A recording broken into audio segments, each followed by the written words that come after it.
Alright, so we're back with another LED video. Now I've got a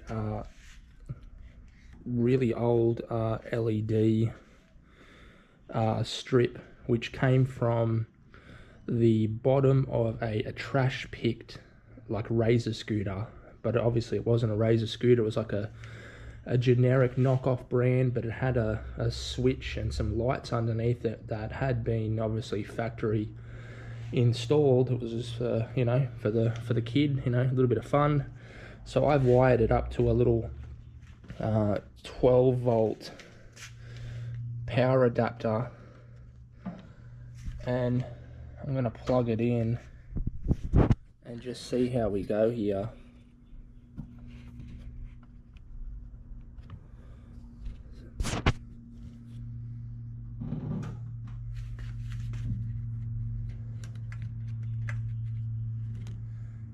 So power's on. Put the camera down, just check this connection.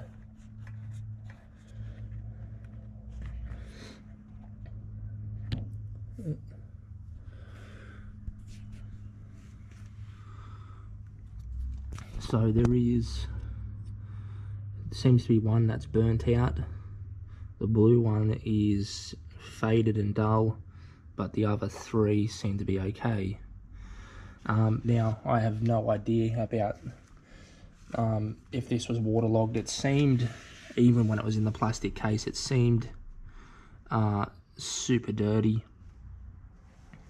So who knows? I mean, you know, you leave the scooter outside, stuff gets waterlogged. So that is the multicolored LED.